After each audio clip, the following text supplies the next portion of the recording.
Well, if there's one thing that I love during the month of October, and that is, of course, the frights and creeps and everything else that goes with it, especially with all the movies that are out there. But let me say that The Walking Dead tonight definitely delivered on a creepy-ass episode. Welcome back to the show, everybody guys. I'm Mike with the Z-Man Show. We're talking Season 10, Episode 3, called Ghosts for Walking Dead.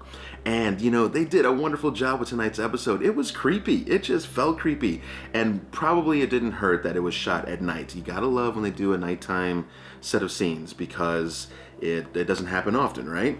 So, we get to catch up with, Alpha. Obviously, she knows that they've crossed another border, but let's get over to the really important thing. She knows they crossed over 3 times. We find out from Alpha tonight. She knows every time they crossed over, and Michonne tries to play it off like it was just the incident with the fire and that we were protecting our colony, we were protecting your land, right? So you should understand that.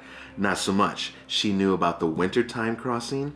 She also knew about the time when Aaron and her had crossed over.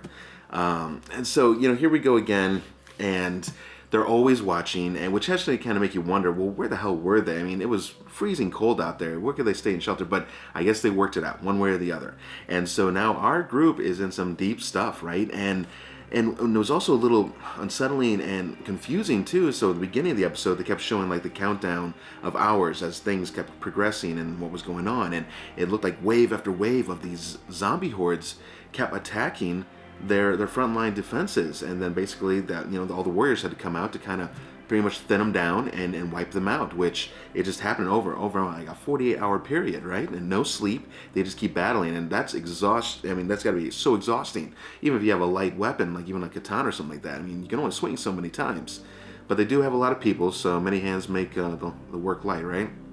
So I thought, though, it was interesting, though, Lydia makes a comment in the city council type meeting where everybody's on edge, mind you, and she said, this doesn't feel like my mother, what she would do. She would just bring the whole horde, all 10,000 strong, whatever it is, and pretty much wipe you out. It's weird. Why are they coming in these waves? And it didn't appear that any of the Whisperers were leading the groups to the colony. I mean, it looked like they were kind of doing it on their own. So this is kind of interesting. I mean, is there something else? Is there a third player in this story now that we're about to find out about? I don't know. I don't read the comics, so I guess it'll be a surprise to me. If you know, I guess you can mention in the comments. I suppose it's not truly spoiling since the comics have been out for a long time. But yeah, something else is going on here. We're not sure yet, but this I would love to know what you guys think about it.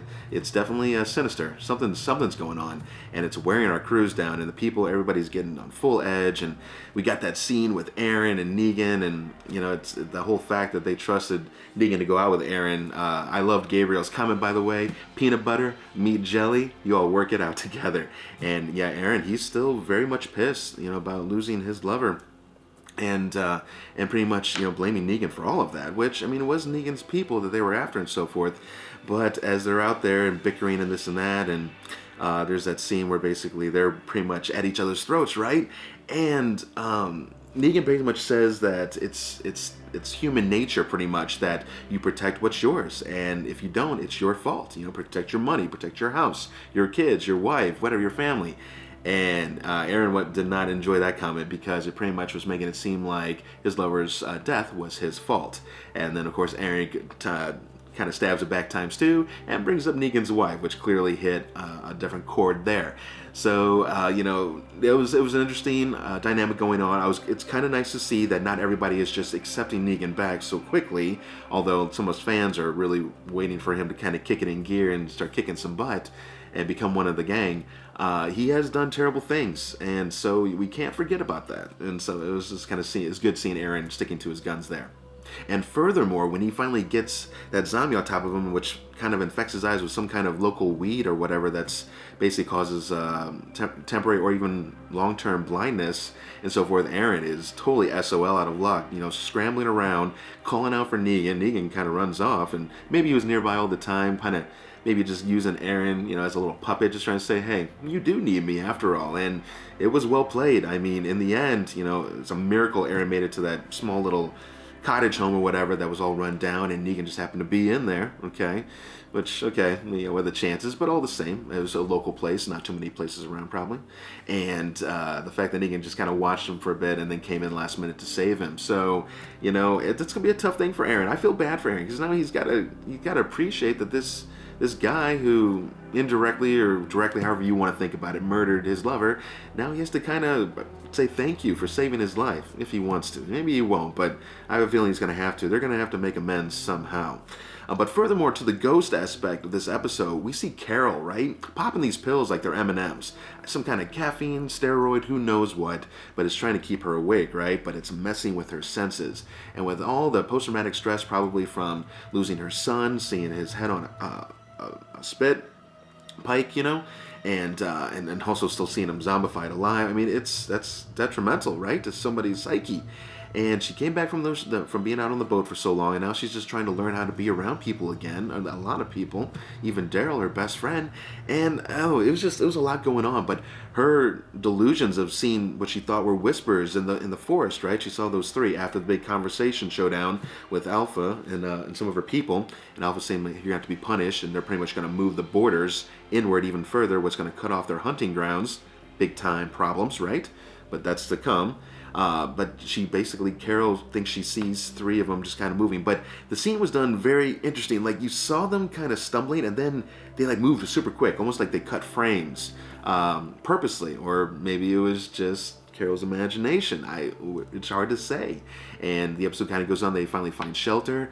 But what was the big kicker for me, and I'd love to know if you thought the same as well, is when she was sitting there, she was taking first watch, and she's taking her pills, whatever, and Daryl comes in and tells a story about how his father was a truck driver, and he had this basically delusion where he thought he saw a girl on the interstate step in front of his vehicle, called the police out. There was no girl in the end. Basically, I thought, okay, I get it. You're trying to draw a parallel to Carol and basically her not seeing the whispers out there.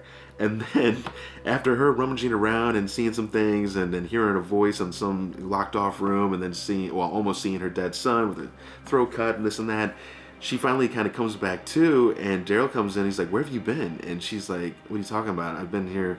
And then she plays it off. Oh, I was on patrol.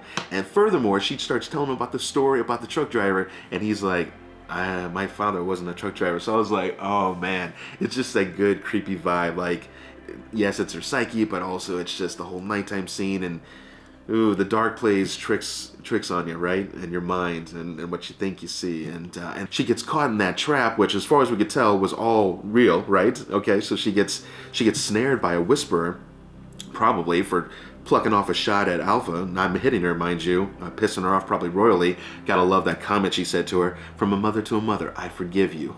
Ooh, Carol wants her dead so bad, and we understand this, right?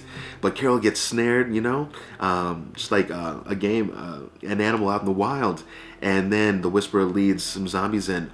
Luckily, she's able to get herself, she takes out a few of them, very well, mind you, and cuts her rope, lands on them, and gets to her feet, and goes on a killing spree, knocking out all these zombies. That was a lot of them, but knowing Carol, she probably could have worked it out. And why the others didn't come to her aid when they heard the gunshot, though, that's interesting, though. You know, you're trying to, was this delusion, or did this actually happen? But it appeared it all happened. At least that's what I felt in real time. But at the very, very end, and I want to see what you guys think about this one. The very end, they showed that blood trail. So they show all the dead zombies in that gym or auditorium room. And then they show a blood trail, right? And finally it goes out into the woods just a little bit, and we see that Whisperer who originally snared her, who kept backing up and kind of playing with Carol a little bit, and then turned around and let the zombies go do their thing. She was stabbed in the stomach. So it appears that maybe when Carol was killing spree, she must have stabbed this Whisperer, and this Whisperer made it out as far as she could, and then finally bled out. At least that's what appeared. There's blood all down below.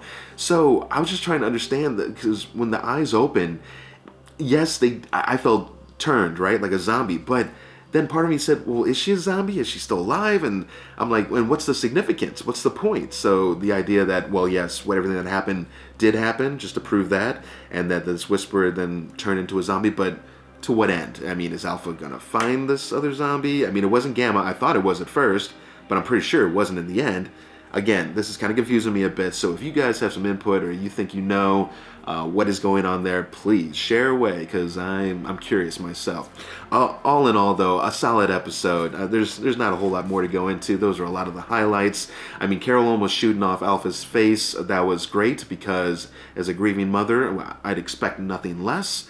But Alpha, she has a huge force still behind her. We haven't seen where the horde is, but it was moved away somewhere. It used to be in that little canyon valley when Carol and Alpha locked eyes last episode.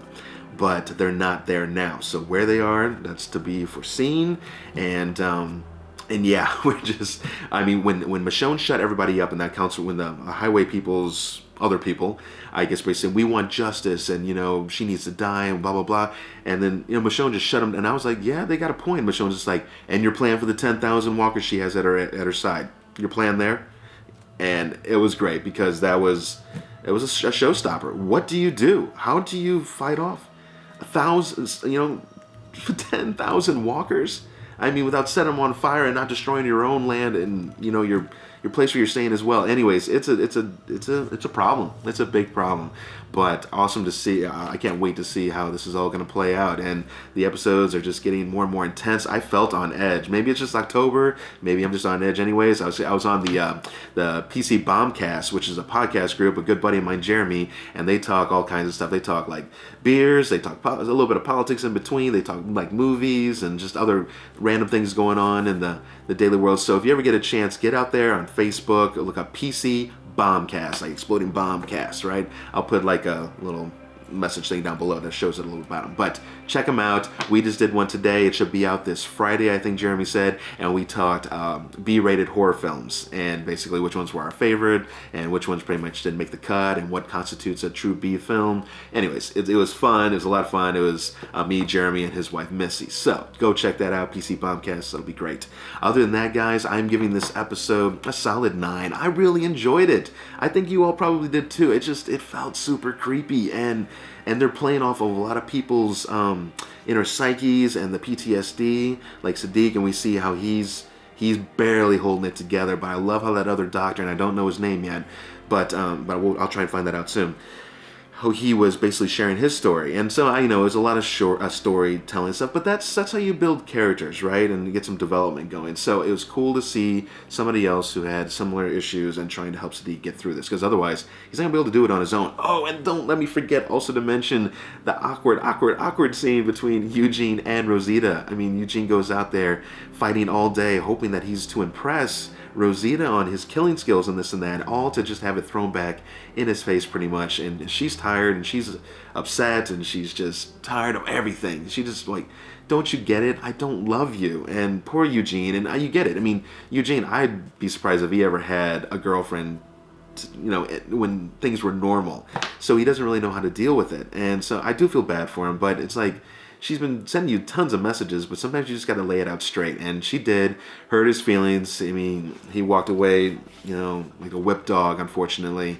Sadiq tried to send him a smile, but he wasn't having that. So I hope this doesn't become a problem, Eugene and his lust for what, maybe it's not lust, lust, whatever it is, for Rosita, and getting in the way of Gabriel and Sadiq. So anyways, that's a lot to say right there. Sorry, I just want to get that all out. This is my thoughts on tonight's episode. I just thought there's a lot of great stuff going on, and I can't wait to see what's moving on next. So, and I'm happy to say that the Dead Nightmare Episode 7 script is done. The screenplay, I have it completed. I am getting ready to schedule with these peoples, my awesome actors, or at least jumping in to try and act and bring this stuff to life. And we're going to bring you some cool shot scenes. There's going to be some more sinister stuff going on. We're going to understand a little bit more about the stalker zombie. So anyways, if you haven't checked it out, go check out deadnightmare.com and check out my 6 episodes free for you all to watch for your viewing pleasure. We have been getting better over time. Obviously, it started off as just a mini, hey, let's just try and make a movie project, and it's kind of turned into a thing, at least a thing for me and a passion. So go check that out. That'll be great, and I guess I will see you guys at the next review. See you, everybody.